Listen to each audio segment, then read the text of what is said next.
Hola, bienvenidos. En nombre de la Fundación EcoScience, les doy la bienvenida a esta tertulia Aumentando y Borrando Memorias, parte de la serie de tertulias colaborativas de EcoScience que busca impulsar nuestra misión de conectar ciencia y sociedad, aportando al desarrollo del país mediante el intercambio de ideas y acercando la ciencia a la ciudadanía, labor que hemos realizado por más de 15 años.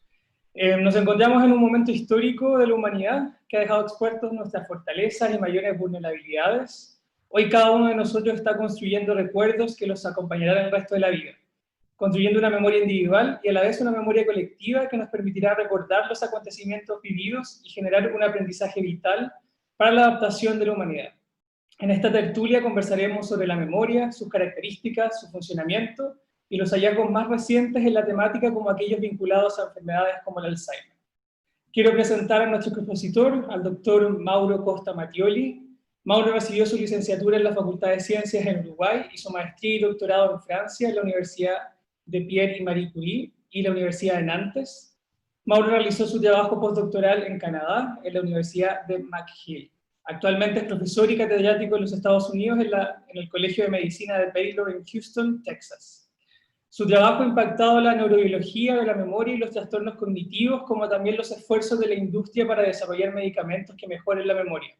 Más recientemente descubrió que microbios específicos en el intestino podían modificar la función cerebral de una manera muy poderosa.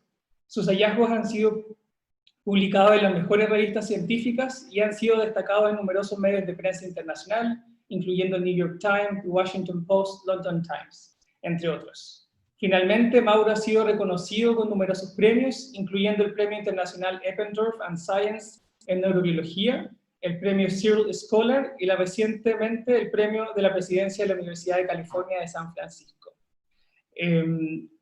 Bueno, muchas gracias, Mauro, y te dejo en esta tertulia de hoy. Gracias, Oscar, por esa presentación muy generosa. Muchas gracias a ti, a Eduardo, a EcoScience.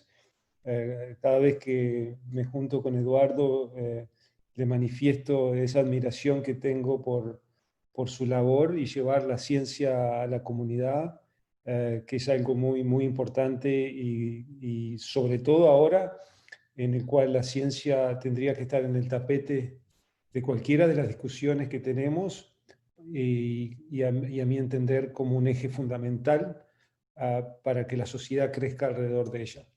Entonces, muchas gracias. Lo que les voy a contar hoy es el 50 o 60% de lo que mi laboratorio está interesado, y está interesado en los mecanismos por los cuales la memoria se forma. Yo soy un biólogo molecular, entonces me interesan moléculas y me interesa saber cuáles son las moléculas que están siendo modificadas cuando una memoria se forma. Me interesa saber si esas moléculas son disfuncionales o no funcionan bien en condiciones donde la memoria anda mal, como en la enfermedad de Alzheimer o en el Down syndrome o en el síndrome de Down, etc. Pero más importante, me interesa saber si eso ocurre, si podemos revertir esos mecanismos moleculares o esas moléculas, si la podemos corregir, y si corrigiendo eso podemos mejorar la memoria. Entonces lo que voy a intentar hoy es hacerle un recuento, paradójicamente, de la memoria. O sea, voy a ir a muchos de los experimentos que han sido fundamentales en el campo de la memoria. Le voy a dejar una viñeta de algunos de los experimentos que hemos realizado y quizás hablar, digamos, de lo que el futuro, de lo que el futuro nos espera. ¿Ok? Entonces ahora voy a hacer share. Ok. ¿Se ve, Oscar, ahí bien? Sí. Perfecto.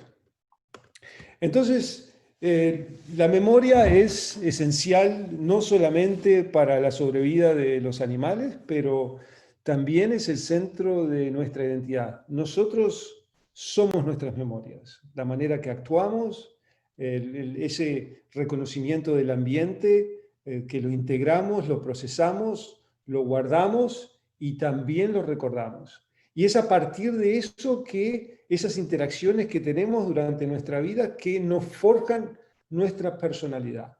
y quizás estén a la base de la individualidad, porque cada uno de nosotros somos diferentes. Entonces es un proceso extremadamente complejo, como ustedes van a ver, donde el cerebro juega un rol preponderante y les voy a describir algunas de las áreas del cerebro en las cuales la memoria se forma y algunos de los circuitos que nos han llevado a descubrimientos extraordinarios que voy a compartir con ustedes hoy. Este es el psicólogo alemán Hermann Ebbinghaus, que se estudió él y agarró y descubrió, fue el primero que introdujo métodos de laboratorio para estudiar la memoria y descubrió dos principios que son fundamentales para la memoria. El primero, que la memoria tiene diferentes duraciones. Perdón. Tenemos memoria a corto plazo, memoria que dura aproximadamente, no sé, de minutos a media hora o algo, y tenemos memorias que son memorias de largo plazo, memorias que duran días, meses, años, incluso una vida. El otro aspecto que él descubrió que fue la repetición que hace que la memoria sea duradera, es la práctica que lleva a la perfección. Alrededor del principio de 1900 o algo, la pregunta es ¿dónde se almacena la memoria? ¿Dónde podemos encontrar un lugar, un locus o un lugar específico donde la memoria se almacena? Y este psicólogo inglés, Carl Lashley, fue uno de los primeros que empezó a tratar de responder esa pregunta. La manera que trató de responder esa pregunta es utilizó ratas en las cuales le hizo lesiones en las diferentes partes del cerebro y el animal tenía un punto de salida, start, en el cual tenía que ir zigzagueando, digamos, hasta encontrar el final o la salida. Y cada vez que el animal le erraba era un error en esa trayectoria. Paradójicamente, no encontró ninguna área, según él, que estuviera asociado con el almacenamiento de la memoria. Lo que sí encontró que más daño le hacía o más cantidad de cerebro sacaba, más afectaba la memoria. Y eso fue, como les decía, al principio de 1900 y era la teoría que predominaba en ese momento. Pero fue en la Universidad de McGill, en Canadá, que resulta ser mi alma mater, digamos, donde el neurocirujano Wilder Penfield hizo un hallazgo muy interesante. Penfield era un neurocirujano muy innovador, se formó en Columbia y fue reclutado como director del Montreal Neurological Institute, o MNI, en McGill, que era un lugar muy importante para el estudio de la memoria. Él estaba interesado en epilepsia y como ustedes saben, en el cerebro no tenemos receptores de dolor, entonces uno puede aplicar anestesia local, levantar la capa del cerebro y empezar a hacer estimulaciones en diferentes regiones del cerebro cuando hay anestesia local, y el paciente puede responder a cada una de esas estimulaciones del cerebro. No siente ningún dolor, y cuando se estimulan las diferentes áreas del cerebro, el paciente puede decir lo que siente o lo que no siente. Y son estimulaciones eléctricas que son muy débiles, no son para nada patológicas ni nada por el estilo. Y él los hizo exclusivamente con pacientes que sufrían de epilepsia. Lo que encontró fue que, algo extremadamente interesante, lo que encontró fue que las experiencias que estaban provocadas cuando estimulaba una pequeña región del cerebro, el lobo temporal y más específicamente el hipocampo, eran experiencias que reprodujeron episodios anteriores de la vida del paciente. Es verdad que no fue en un porcentaje muy grande de los pacientes, entre un 7 y un 10% de esos pacientes, pero cuando estimulaba el cerebro de estos pacientes, él encontraba, por ejemplo, que algunos de los pacientes decían, continúo teniendo sueños y continúo mirando cosas y continúo soñando de cosas. Otro paciente decía, puedo escuchar personas que se están riendo, mi amigo de Sudáfrica. El otro decía que esa estimulación puede hacer que reconozca a sus dos primos. Y el otro decía que ve una foto de un perro y un gato y que puede escuchar voces, pero que son muy, muy, muy, muy débiles. Eso fue extraordinario porque si uno estimulaba otras regiones del cerebro no pasaba nada, pero en la única región del cerebro donde esa estimulación elucidaba esos episodios como memorias, digamos, eran en el hipocampo. Pero la primera evidencia que el hipocampo es requerido para la formación de la memoria viene de este paciente que argumentablemente debe ser el paciente más famoso en la literatura médica. Se llama el paciente HM. Por muchos años, hasta el 2008, no sabíamos la identidad de ese paciente. El paciente acaba de fallecer en el 2008, se llama Henry Molson. Y era una persona que a los 17 años una bicicleta lo choca a él y lo deja con un estado de epilepsia.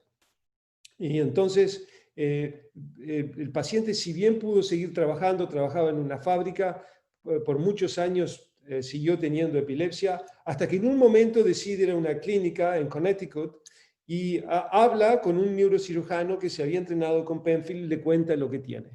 Y el neurocirujano, basado en los experimentos de Penfield, lo que decide hacer es decide agarrar y eliminar o sustraer una pequeña parte del cerebro, el hipocampo, esa región que le estaba diciendo en ese momento, y resultó en un éxito, en el sentido de que eso resultó en que el paciente, por ejemplo, no tuviera ningún tipo más de epilepsia. Pero sin embargo, la sorpresa mayor que se encontró Scottville era que el paciente no era capaz de formar ningún tipo de memoria. Entonces, en ese momento, Scottville llama a Penfield y Penfield agarra y le dice, mira, lo que tendrías que hacer es tendrías que dejar que una persona que viene de Inglaterra, que en ese momento era una mujer muy joven, que está muy interesada en memoria, puede estudiar ese paciente. Y esa persona es Brenda Milner.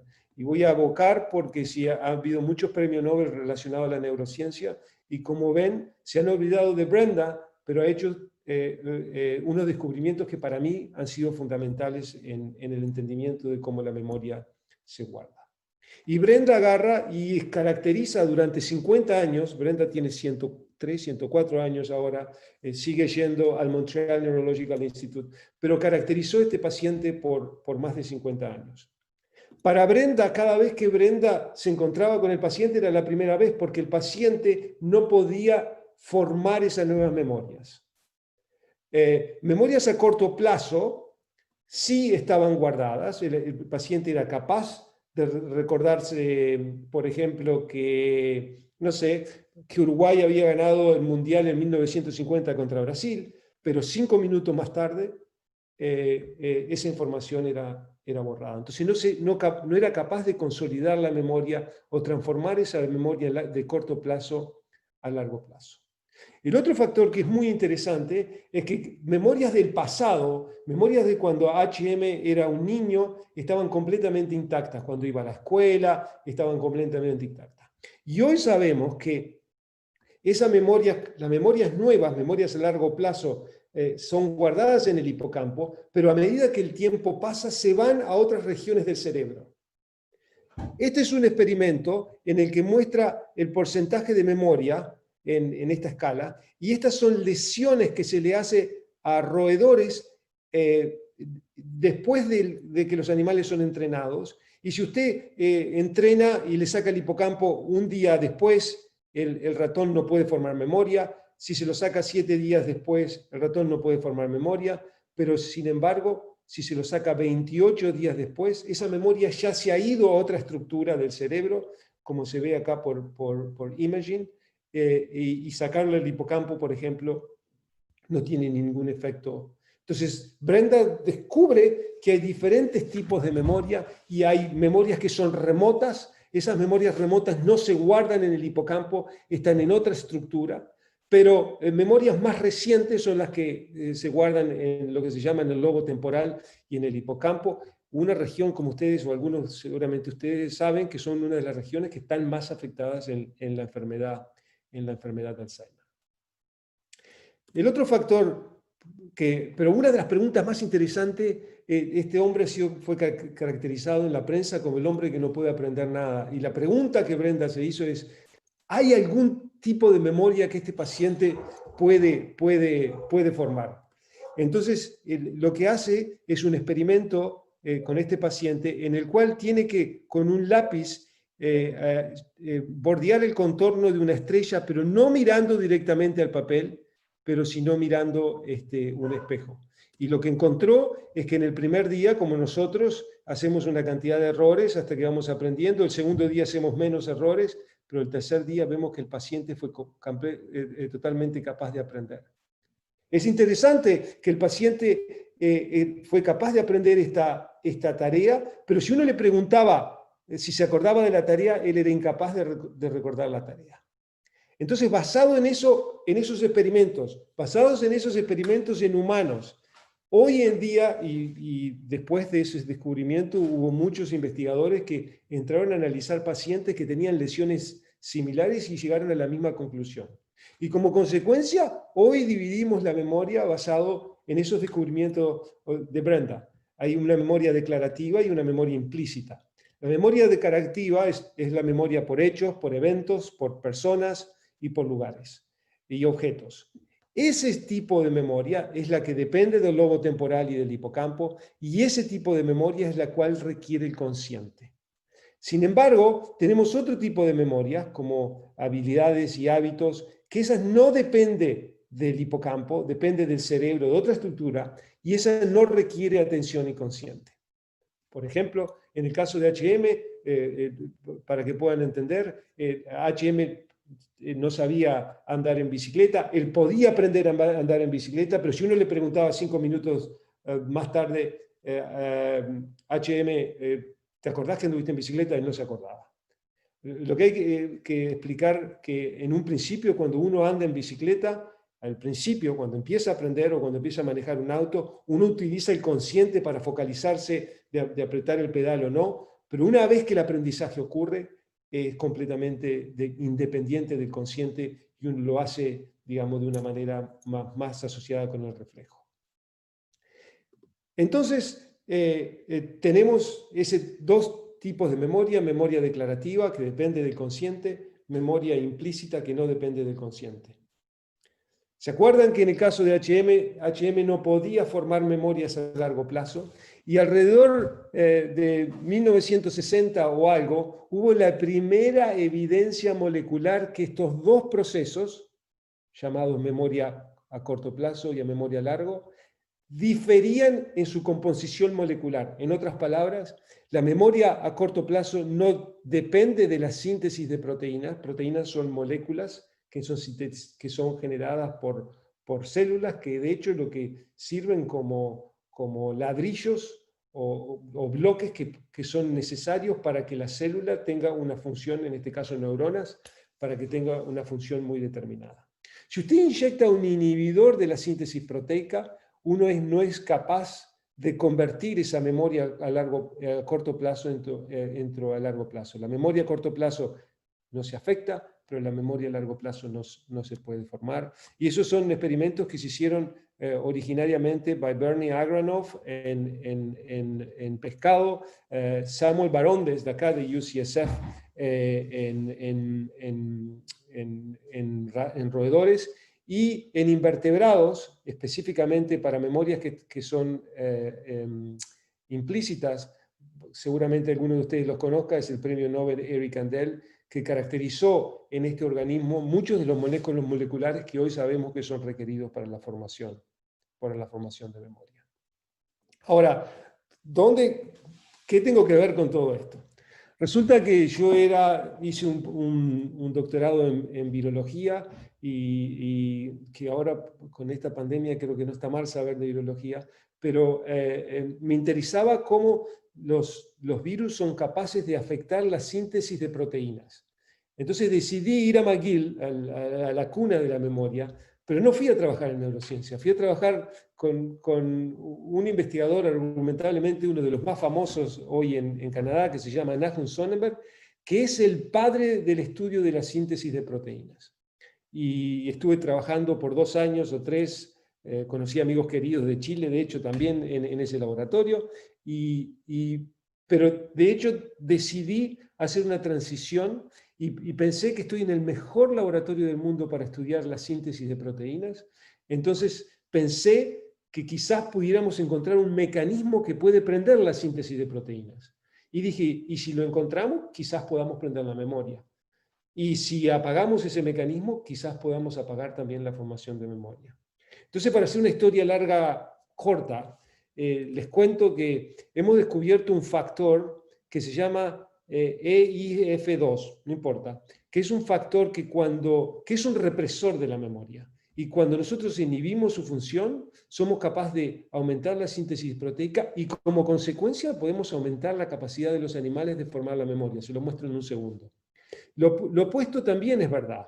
Si aumentamos la actividad de ese represor o de esa molécula que reprime, podemos inhibir la síntesis proteica y como consecuencia esos animales no pueden formar memoria. Y esto, hay un grupo enorme de investigadores alrededor del mundo que se han basado en estos descubrimientos y lo han llevado de hecho mucho más allá. Más notoriamente mi colega, el cual estoy haciendo mi trabajo de sabático acá en UCSF, Peter Walter, encuentra una droga que se llama ISRIB, que lo que hace es mimetiza la inhibición de esta molécula y como consecuencia es capaz de aumentar la síntesis proteica y la capacidad de los animales de formar la memoria. Este es un esquema extremadamente complejo que no voy a ir en detalle, pero simplemente quiero que sepan que esa molécula que nosotros descubrimos está en el centro de una red de otras moléculas que son capaces de sensar diferentes tipos, diferentes tipos de estrés que la célula puede tener. Y esos estrés son todos, convergen en la actividad de esta molécula. Y claro, quizás en situaciones de cuando el cerebro se pone viejo o tenemos alguna enfermedad o una infección viral, etc., somos capaces de modular este interruptor que es capaz de regular la memoria. Entonces, ¿cómo medimos la memoria en animales? Entonces, le voy a mostrar 2 tipos de test de comportamiento que usamos en el laboratorio. Este es el más pavloviano de Pavlov, que de hecho lo que hacemos es agarramos un ratón, lo ponemos en una caja, la caja como ven es verde, entonces lo ponemos en la caja y le damos un pequeño choque eléctrico, pequeñísimo, pero suficiente para que el animal sea capaz de asociar esa experiencia mala con el color verde. Y cuando lo ponemos 24 horas más tarde o días o lo que sea, en esa misma caja, el animal lo que va a hacer, se va a congelar. De hecho, eso es un comportamiento que nos pasa también a nosotros, y porque asocia esa experiencia mala, entonces está esperando que le venga el choque eléctrico. Entonces, lo que hicimos fue agarrar ratones en los cuales inhibimos el represor. En otra manera, lo que hicimos fue prender ese interruptor, y cuando prendemos ese interruptor, los ratones normales, este es el tipo de memoria que tienen, porcentaje de freezing, de congelamiento es el porcentaje de la memoria, pero los ratones que tienen el interruptor que está arriba, tienen una memoria que está más aumentada. La otra tipo de comportamiento que medimos es un comportamiento que permite medir lugares y personas. La memoria para lugares y personas. Entonces lo que tenemos es una piscina, en el cual en la piscina tenemos diferentes figuras, y el animal es la primera vez que entra a la piscina, la plataforma está sumergida, alrededor de 2 centímetros sumergida bajo el agua, entonces el animal no ve la plataforma. Y lo que hacemos es, por 2 minutos o 1 minuto, el ratón nada, no encuentra la plataforma, lo ponemos enfrente de la plataforma y él dice, uy, a la izquierda tengo la estrella, a la derecha tengo el cuadrado, etc. y después que el animal lo hacemos repetidas veces, ¿se acuerdan? Es la práctica que llega a la perfección. El animal es capaz de cualquier lugar donde se lo tire a la piscina, es capaz de llegar directamente a la plataforma usando esas guías visuales que están en la pared. Entonces lo que encontramos es que si los ratones que tienen el interruptor prendido pueden encontrar esa plataforma mucho más rápidamente que los ratones normales. Y si sacamos la plataforma y dejamos los animales buscar dónde la plataforma se encuentra, los ratones que tienen el interruptor prendido pueden nadar específicamente donde la plataforma estaba localizada, demostrando que esencialmente son capaces de recordarse el lugar donde la plataforma está ubicada. Es una indicación que la memoria espacial de estos ratones también está aumentada.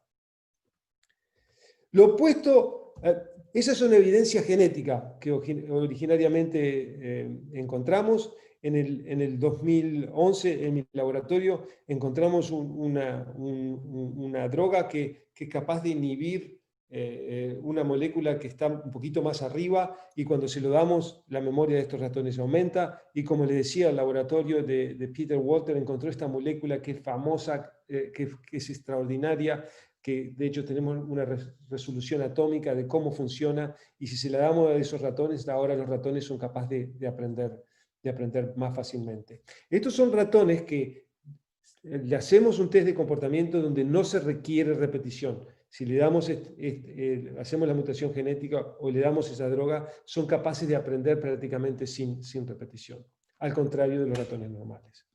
Y lo opuesto también es verdad. Si somos capaces de apagar ese interruptor, ahora los ratones normales que tenían memoria, si apagamos el interruptor en negro, tienen menos memoria, y esos ratones ahora no son capaces de recordar en blanco, no son capaces de recordar dónde la plataforma estaba ubicada, contrariamente a los ratones normales. Ahora, ¿cómo esa memoria se forma en el cerebro? Se cree que hay una fuerza entre la interacción de las neuronas que permite que esa memoria se guarde a largo plazo, y en nuestro laboratorio podemos cortar el cerebro del animal en unas rebanadas, slices, y vamos a esta estructura del cerebro que se llama el hipocampo y ponemos electrodos, y si le damos una estimulación, tenemos una respuesta que decae en el tiempo. Si le digo algo, y esto estoy mirando la interacción de la conexión de las neuronas, si le digo algo una vez, se van a acordar por un poquito, y después, evidentemente, cuando el tiempo pasa, se van a olvidar. Pero si le digo la misma cosa repetidas veces, tengo esa respuesta que es sostenida. Y esa es la respuesta que requiere la síntesis proteica. Entonces lo que encontramos fue que cuando el interruptor estaba on, y si le damos una experiencia muy débil, le decimos alguna vez, ahora el ratón normal en blanco se olvida, pero el ratón que tiene el interruptor on no se olvida. Y lo opuesto pasa cuando tenemos el interruptor apagado. En el ratón normal le damos la repetición, y ahora la interacción de esas neuronas se vuelve muy fuerte, pero si el interruptor está bajo, eso de hecho disminuye, y nosotros creemos que esto es uno de los mecanismos por los cuales, explicaría cómo la memoria está guardada. Ahora, algunos de ustedes se preguntan y dicen, bueno, ¿qué tan conservado este proceso? Esto se llama imprinting. De hecho, creo que lo busqué, traté de traducir lo que se llama la impronta. Muchos de ustedes seguramente han visto esto, es que son los pollitos o los patitos que siguen a la mamá. Lo que es interesante es que van a seguir a mamá, o a quien sea, si no está mamá, hay una persona, van a seguir a esa persona, se van a improntar en esa persona durante los primeros 3 días de vida. Después, si no encontraron mamá, no siguen a mamá. Entonces, durante esos 3 primeros días de vida, si usted pusiera un electrodo en la cabeza de esos animales, la plasticidad es como fuegos artificiales. Pero en el día 4 ese aprendizaje no ocurre. Pero de hecho sí ocurre. Ocurre si somos capaces de prender ese interruptor de la memoria. Ahora en este caso usando estas 2 drogas, se lo damos, y esto no es trabajo mío, esto es trabajo de un colaborador en Albert Einstein, que de hecho muestra que si ahora es capaz de prender el interruptor cuando la memoria está apagada o cuando no hay memoria, ahora los animales, como ustedes ven en estas 2 columnas, este porcentaje de memoria, los animales son capaces de aprender. Demostrando que el proceso que hemos descubierto es conservado a través de la evolución, desde ratones a aves, y que tiene la esperanza, de hecho, de, por ejemplo, ser relevante en humanos. Ahora, una de las cosas que pensamos, una vez que todo lo que le he mostrado está asociado en estudiar el mecanismo de la memoria cuando la memoria se forma de manera normal, pero nos preguntamos si ese interruptor está apagado en algunas condiciones o enfermedades donde la memoria no funciona bien. Y notoriamente el año pasado, en diciembre del año pasado, encontramos que en el síndrome de Down ese interruptor está apagado y somos capaces, usando tanto genética como farmacología o como drogas, somos capaces de revertir el problema de memoria que tiene un ratón con síndrome de Down. Si tiene algunas preguntas se las respondo en la sección de preguntas, pero si prendemos el interruptor ahora somos capaces de recuperar la memoria.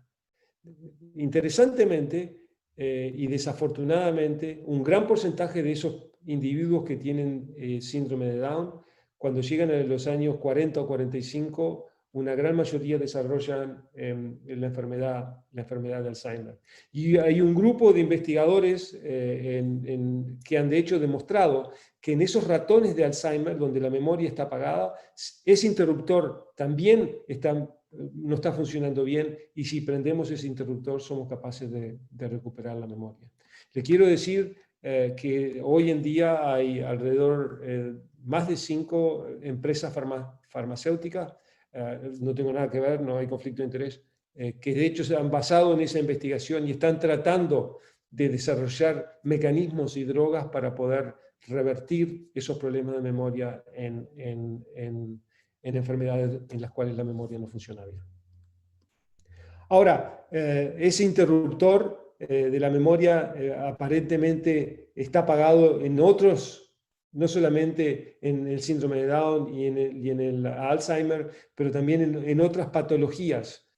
Y aparentemente, como le decía, parece ser como un núcleo que podría explicar, al menos en parte, los problemas de memoria que están asociados con una variedad tremenda de trastornos del cerebro donde la memoria es deficiente. ¿Okay?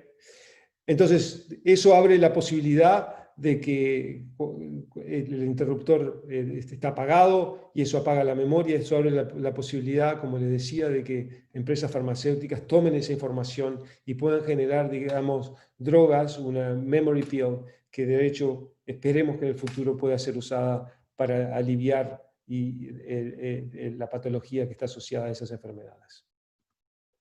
Ahora, le quiero contar tengo dos, Oscar, ¿estoy bien de tiempo? Tengo 2 diapositivas más. Sí, súper bien. Perfecto. Le quiero contar 2 historias más, que una está relacionada a memorias extraordinarias. Algunos de ustedes, me imagino aquellos que tengan más de 35 o 40 años, se deben de acordar de una película de Rain Man, una película de Dustin Hoffman y Tom Cruise, que de hecho creo que le valió el Oscar a Dustin Hoffman. Dustin Hoffman tenía habilidades extraordinarias, pero realmente se inspiraron en un individuo de verdad, y ese individuo de verdad se llama Kim Peek, que de hecho que acaba de fallecer en el 2009, y acá tienen a Kim with Dustin. Kim tiene la capacidad, si agarramos una página de un libro, nos puede llevar desde arriba hacia abajo, nos puede llevar alrededor de 1 minuto, 1 minuto y medio leerlo, un libro con páginas grandes. Kim es capaz de leer la página en 8 segundos. Con el ojo izquierdo lee la página izquierda, con el ojo derecho lee la página derecha simultáneamente. Y 98% de lo que lee está guardado en su cerebro. De hecho, es capaz de recordar cualquier cosa que uno le pregunte de los 18.000 libros digamos, que ha leído. Y existe, no sabemos el por qué, no sabemos por qué hay individuos que tienen esas capacidades o memorias extraordinarias. Esto es un caso de verdad. Jorge Luis Borges, algunos más de 40 años seguramente han leído Funes el Memorioso, que es una historia ficticia que le invito a leer porque de hecho refleja un poco ese comportamiento que Kim tiene. Ahora, si bien tiene esa capacidad extraordinaria, Kim no se puede prender los botones de la camisa, pero es extremadamente enciclopédico y usted le dice el día que nace, la fecha de nacimiento, le va a decir qué día cayó, si fue un martes, un miércoles, es increíble el tipo de memoria y los invito a algunos de ustedes a que puedan, de hecho hay muchos videos en YouTube que pueden aprender de Kim y de otros tipos que tienen memorias extraordinarias. Acá hay alguna lista, algunos de ellos, me quedo de todos. Me gusta mucho Stephen Welcher, que de hecho es capaz de volar por cualquier ciudad, lo he hecho en París, lo he hecho en Londres, por alrededor de 30 minutos en un helicóptero. Yo creo que, Eduardo, tendrías que invitarlo a que lo haga en Santiago. Por 30 minutos es capaz de volar por una ciudad en helicóptero y viene a los 30 minutos y de hecho es capaz de dibujar la ciudad y los edificios que están más cerca de su vista, las ventanas, por ejemplo, al mismo detalle. O sea, es capaz de sacar una fotografía en esos 30 minutos en su cerebro e inmediatamente ir y dibujarla. Entonces me parece que son esas habilidades extraordinarias que como campo no sabemos por qué ocurren y cuál es el mecanismo por el cual eso ocurre. Pero nos da la esperanza que si pudiéramos saber, podríamos de hecho utilizarlas, no solamente para aprender de manera mejor, pero para revertir los problemas de memoria que están asociados a una cantidad de patologías. Ahora, el objetivo principal hasta ahora, Oscar, 2 slides y termino. El objetivo principal ha sido aumentar la memoria y recuperar la pérdida de memoria. Pero en realidad también es muy importante ser capaz de borrar memorias. Y todos nosotros tenemos memorias que son malas, algunos más malas que otras. Y aquellos que fueron a la guerra, de hecho, la mayoría de ellos desarrollan lo que se llama un estrés postraumático. Niñas o niños que han sido abusados cuando son jóvenes. Evité poner el COVID-19 acá, pero bueno, en este caso, por ejemplo, aquella gente que vivió en Nueva York y cuando se cayeron las Torres Gemelas, son tipos de memorias que ocurren una vez o 2 veces, pero de hecho son memorias que lo cazan durante toda su vida y uno no puede salir de esas memorias patológicas. Entonces, la esperanza es que de poder tratar de borrar esas memorias, las memorias malas. Y quien hizo un descubrimiento que cambió el campo es uno de mis mejores amigos en la ciencia, se llama Karim Nader, es un canadiense de origen egipcio, nació en Egipto y creció en Canadá, y agarró, hizo una apuesta que era capaz de un cóctel, le hizo una apuesta a un estudiante que él era capaz de borrar la memoria. Y lo que le quería decir es que una vez que la memoria está formada, una vez que la memoria se guarda en el cerebro, lo que se pensaba hasta este descubrimiento de Karim en el 2011 es que la memoria no se podía borrar. Entonces Karim hace un bet de un cóctel que se tomó mucho más de eso, y de hecho fue como una bola de fuego ese descubrimiento de Karim que llegó al campo, y le explico lo que hizo. Lo que Karim hizo fue agarró ese mismo paradigma que yo le mostré anteriormente, los ratones los entrenó, y después 24 horas más tarde lo puso en esa misma caja, y inmediatamente después que lo puso en esa misma caja, le inyectó un inhibidor de la síntesis proteica, y 24 horas más tarde fue capaz de medir la memoria. Y lo que encontró es que en esos ratones, donde hay lo que se llama un recall o un retrieval, la memoria será borrada. Entonces lo que le quiero decir es lo siguiente: la memoria está guardada, pero si nosotros somos capaces de llamar esa memoria y podemos recordar algo, en ese momento tenemos alrededor de 1 hora en la cual esa memoria se vuelve frágil. Y durante ese momento la podemos aumentar o la podemos borrar. Entonces imagínese aquel paciente que tiene un estrés postraumático, que no puede, que lo único que piensa en la guerra y en lo que pasó. Si, por ejemplo, está mirando un partido de la Universidad de Chile y en ese momento yo pongo un comercial de la guerra, esa memoria patológica, esa memoria mala, va a surgir. Y cuando surge, tengo una hora. Y si nosotros tuviéramos mecanismos de pegarle, como estos inhibidores, que no son muy específicos, pero si pudiéramos estudiar mecanismos para inyectarle una droga, seríamos capaces, de hecho, de borrar específicamente la memoria que llamamos. Es cierto que si en ese momento él también está pensando en la novia o un beso bajo una luna, esa memoria también se iría. Pero naturalmente esas tienen unas implicaciones importantes, se llama la reconsolidación de la memoria se guarda, generalmente está ahí. Cuando nosotros la llamamos, esa memoria se vuelve frágil y ahí tenemos un tiempo de intervención. Entonces, ese descubrimiento de Karim, borrar memorias, tiene una implicación muy importante en trastorno de estrés postraumático, en la adicción, el trastorno obsesivo compulsivo, la epilepsia y la depresión. Karim está pasando por unos momentos no muy gratos. Esta es una de mis últimas fotos con Karim en enero en Montreal, y creo que sus descubrimientos, de hecho, tienen la posibilidad de transformar a la manera que pensamos y aquellos que sufren de esas patologías. Entonces quisiera terminar por acá y diciéndole que le agradezco a todos por haberme escuchado. Todo mi trabajo fue realizado por mi equipo y tengo un grupo de colaboradores excelente y feliz de tratar de responder algunas de las preguntas que ustedes quieran. Perdón, gracias. Dale, muchas gracias, Mauro. Súper interesante todo lo que mencionas. Tengo un par de preguntas que estamos también viendo que nos ha enviado. Quizás retomando con la última sección de lo que acabas de presentar sobre borrar memoria y estas memorias que efectivamente quizás tienen un efecto traumático en las personas. Pero ¿qué tan real o a cuánta distancia tú ves que pueda tener una implicancia en humanos finalmente? Porque veo que son estudios recientes, entonces como si lo llevamos a la validad. Bueno, de hecho, hay experimentos que están ya realizando en humanos y de hecho hay algunos que ni siquiera utilizan drogas. Y lo que hacen, utilizan un proceso que se llama extinción de la memoria.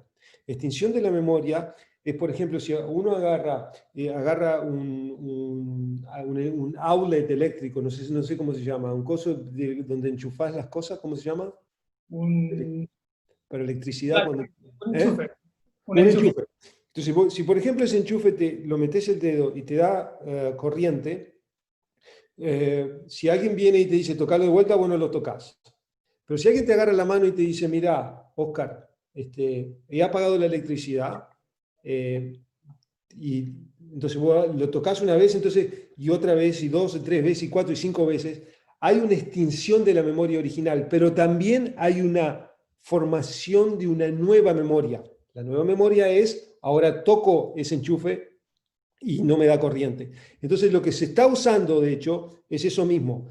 Se está llamando a la memoria que es patológica y en ese momento se está tratando de extinguir la memoria original o formar una memoria arriba de esa, quizás más placentera. Entonces, que podamos, digamos, cambiarle la fidelidad a esa memoria y que haga que ahora el efecto negativo que tiene no sea más negativo. Esperamos que sea neutro. No, el deseo no es que sea positivo, sino que sea neutro. Pero de hecho, a quien sea, te puedo mandar videos o trabajos, de hecho, que en humanos, que es algo que está progresando muy rápidamente y es muy esperanzador. Súper. También veíamos a estas personas con memoria extraordinaria. Con tu investigación, ¿tú ves proyección a lo mejor en una línea de que nosotros podamos tener mejores memorias, tener nuevas habilidades con esto, con tus descubrimientos actuales? ¿O lo ves más como algo más abstracto? Hay una cuestión ética muy importante, ¿no? Y es extremadamente importante, y por eso que esas memorias, esas personas que tienen, paradójicamente, esas memorias que tienen, esas personas que tienen esas memorias extraordinarias, tienen un defecto. Digamos, algunos no pueden hablar, muchos de ellos, de hecho, son memorias adquiridas.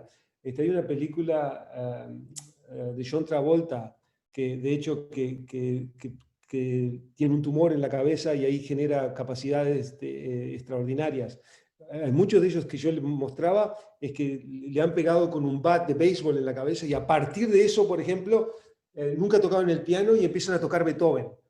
Entonces, pero tiene una disfuncionalidad.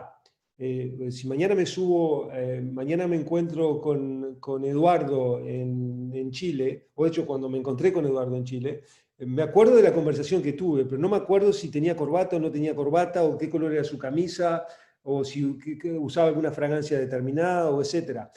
Porque somos capaces de tomar eventos que para nosotros son muy importantes. Y son ellos eso es lo que nosotros guardamos. Si yo le diera el mismo peso a todos los eventos, la conversación de Eduardo no va a tener importancia porque la corbata o el color de la corbata, o creo de hecho que me invitó con unos bizcochos, una factura, unos bizcochos muy ricos, de hecho. Eso seguro. Pero también Sí. fue importante eso. Pero digo, entonces es importante también tener ese filtro y generar esas memorias extraordinarias pueden llegar a que uno se vuelva enciclopédico y como dice Jorge Luis Borges, uno se pase días recordando lo del día anterior. Entonces digo, yo lo veo más a nivel realístico, es usar esos mecanismos que nosotros hemos encontrado, específico el interruptor de la memoria, en condiciones en las cuales el interruptor está bajo, en condiciones en las cuales la luz está baja. Entonces, cuando la luz está baja, cuando hay tiniebla, cuando es oscuro, es ahí que nosotros podemos aportar una luz tibia mediante levantando ese interruptor para poder aumentar la capacidad de esas personas de sus recuerdos y devolverles su identidad. Mira. También mencionábamos que estamos en una situación de estrés todos. ¿Y hay evidencia o con tu investigación puedes ver que el estrés afecta la formación de nuevas memorias o altera memorias pasadas? La respuesta es sí, y la afecta de diferentes maneras. Como les contaba, necesitamos repetición para aprender. Pero si hay un evento que es extremadamente estresante, por ejemplo, me acuerdo perfectamente, el ejemplo que estaba, me acuerdo perfectamente donde estaba cuando se cayeron las Torres Gemelas. Estaba en Francia, en Nantes, haciendo un experimento y alguien me llama y me muestra, me trae el computador y me muestra las torres cayendo y yo lo vi una vez. Fue un evento que yo lo vi una vez. Entonces, sabemos, por ejemplo, que esas situaciones estresantes son capaces de generar memorias en las cuales que no requieren repetición. Por el otro lado, cuando el estrés se hace persistente, ahí también perdemos la capacidad de formar memoria, que puede surgir por que tenemos un problema en almacenar esa memoria o tenemos una manera de recordar esa memoria. Entonces la respuesta es sí, pero es según el tipo de estrés que tengamos. Y viendo como quizás al lado opuesto, hay una pregunta por acá que tiene que ver cómo impactan las emociones positivas en la generación de memorias también. ¿Podría existir algún vínculo en eso o emocionalidad y generación de memorias están totalmente separados? No, están muy intrínsecamente asociados. Y de hecho, somos muy buenos para tener memorias que están asociadas a un placer determinado. Algunos de ustedes se deben acordar de un primer beso o de aquel beso o cuando agarraron la mano a alguien o son experiencias que ocurren una sola vez, pero ahora hay un reforzamiento de ese sistema del placer que hace que esa memoria se vuelva más prevalente y se pueda guardar en el cerebro o se pueda recordar de una manera mucho más fácilmente. Entonces, tanto estímulos negativos como positivos en el caso de las emociones. Tanto emociones positivas como negativas tienen una influencia muy importante en la formación de memoria. Oye, súper. Mira, tenía otra pregunta por acá. En torno, ¿cómo ves el desarrollo finalmente de fármacos o de algún tipo de tratamientos para enfermedades como el Alzheimer que tengan que ver como vinculados directamente con el mecanismo que tú estabas investigando? ¿Son prometedores los actuales en investigación? ¿Cómo proyectáis quizás la generación de esto en el corto tiempo? Es una pregunta difícil, Oscar, y la pregunta es difícil porque tenemos, el récord que tenemos no es muy bueno. O sea, no hemos sido capaces de generar drogas que son eficientes, por ejemplo, para el Alzheimer o, no sé, para la ansiedad, para la depresión, para el autismo, etc. Son enfermedades que yo creo que nos han agarrado un poco desprevenidos y puede ser por falta de conocimiento o por otros factores que no hemos llegado aún a encontrar esas drogas. Creo que ahora existe una nueva ola de hallazgos que pueden posicionarnos en un lugar mejor. Es una ardua tarea. Mucha gente piensa, no quieren sacar porque... No, no, no, no, no. Le quiero comentar a todos los que están escuchando, eso es extremadamente difícil. Cada una de las drogas que llegan al mercado y son aprobadas para una aplicación determinada cuestan $1 billón, la mayoría fallan. Entonces, pero bueno, ahora hay una nueva ola de esperanzas por mecanismos que actualmente la gente no se ha enfocado. Como yo le decía, las memorias requieren que la interacción entre dos neuronas se ocurra mucho más eficiente. Y hay moléculas que están ahí, en esa frontera, que hasta ahora ha sido el foco de la investigación. Lamentablemente ninguna o la mayoría de esas promesas no han llegado a un usufructo. Nosotros pensamos que lo que ocurre es que hay un cambio en la homeostasis de la célula. Entonces eso genera que la célula entre en un estado patológico y si somos capaces de volver, como por ejemplo la crisis social que hubo en crisis en Chile. Entonces un cambio en la homeostasis que de hecho afecta a todo el sistema. Entonces nosotros pensamos que para reactivar, en este caso, por ejemplo, la economía, que puede ser la memoria, para reactivar la economía lo que es necesario es volver a la homeostasis. Y esto es lo que hace este mecanismo que nosotros hemos descubierto. Entonces, quizás sea una de las maneras que podamos usar en el campo para devolverles las memorias a aquellos que la han perdido. Mira. Oye, yo creo que la última pregunta, me quedó una duda sobre el tema que tú mostraste del imprinting en las aves. ¿Tú crees que tiene una proyección quizás, tú lo utilizaste para medir que el mecanismo era conservado o puede tener implicancias quizás en la formación temprana de niños, que es una época muy importante de estimulación de memoria? ¿Tú crees que tiene otra proyección o tiene que ver con más con... Excelente pregunta, Oscar, porque como tú te diste cuenta, en esas etapas tempranas es que hay una ventana crítica de tiempo de aprendizaje. Esa ventana crítica ocurre, como en este caso explicaba, en los primeros 3 días, pero ustedes saben que niños aprenden el lenguaje a esas etapas tempranas. La posibilidad de aprender 3 o 4 idiomas para un niño que tenga entre 4 y 9 años es mucho más fácil que para alguien que tenga 30 o 35 años. Entonces, ese comportamiento que tú describís, el imprinting o la impronta, es un comportamiento que es adquirido, pero también aprendido.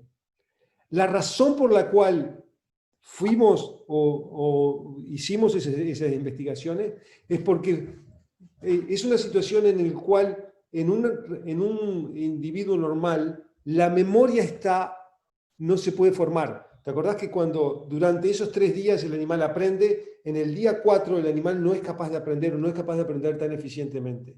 Entonces nosotros dijimos, si somos capaces de recuperar eso, quizás pudiéramos ir a situaciones patológicas como el Down syndrome o el Alzheimer, en los cuales la memoria está afectada, y si los recuperamos en el pollo, quizás podamos recuperarlo en esa situación. Entonces, es de ir a situaciones en cual, ok, tengo una linterna o tengo un interruptor de la luz, quiero ir a la noche, quiero ir donde hay noche, donde no hay nada de luz, ver si puedo generar un poco de luminosidad. Y si puedo generar un poco de luminosidad, ir a otras condiciones donde la memoria está apagada y ver si, digamos, la podemos prender. Muy bien. Mauro, muchas gracias. Súper interesante todo lo que comentaste hoy. También quiero aprovechar de agradecer a todos los asistentes y a Conecta Más FIS por el espacio. Y me dicen que tengo que avisar que el próximo 6 de agosto tenemos otro espacio de conversación también por Conecta Más FIS, donde vamos a estar con Adriano Campo conversando sobre la carrera espacial y los planes del humano para llegar a Marte. Mauro, muchas gracias nuevamente.